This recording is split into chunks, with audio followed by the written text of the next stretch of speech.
我发现大家都喜欢看苹果耳机相关的视频，所以呢，今天又找到了一个视频的素材，还是 AirPods Pro。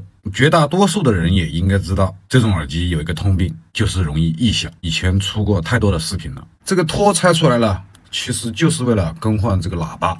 我有很久没有拆到过这个比较老的版本了。老的版本对于维修有一个比较友善的地方，那就是固定喇叭周边的这个胶水。这种老的版本呢，它是用的这种比较软一点的胶。你看我现在用镊子轻轻的都能够扯动。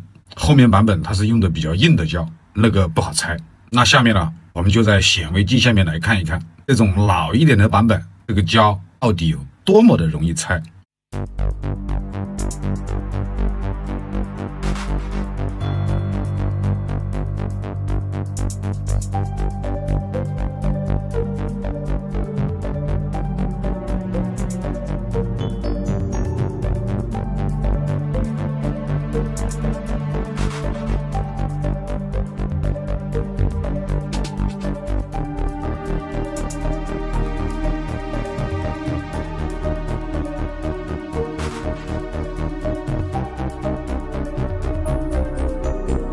这种老的版本呢，就是能在短时间内把这个喇叭周边的胶把它拆除掉。只不过这个胶老化以后呢，它分解出了一些水分，或者说带油性的东西吧，这个周边都要擦洗干净。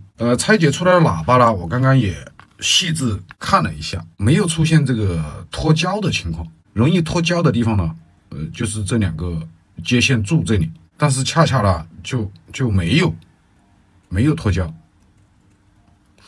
但是呢，我感觉这个振膜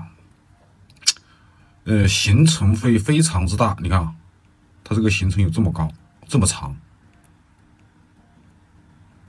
我得拿一个全新的喇叭过来对比一下，应该是这个振膜有所变形，造成了它这个上下活动的这个距离呢偏大啊。这是一个全新的喇叭，看这个接线的柱子都是没有焊接过的，全新的啊。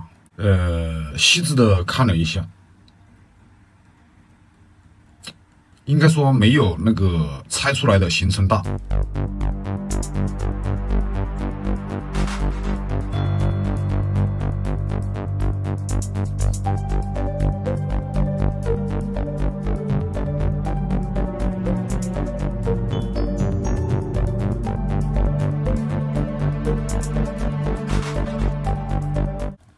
对比以后，确实发现拆出来的这个振膜变形了，所以导致了有这个杂音出现。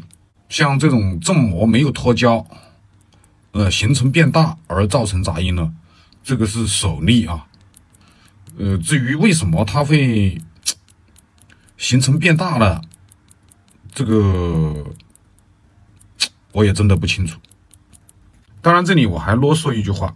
那就是如果前降噪的麦克它出了问题，也会出现异响杂音，这个呢要看情况啊。一般来说，大概率来说是喇叭上面出现的问题，这个比例会比较多。好，那么本期视频就到这里，希望大家持续关注耳机匠人。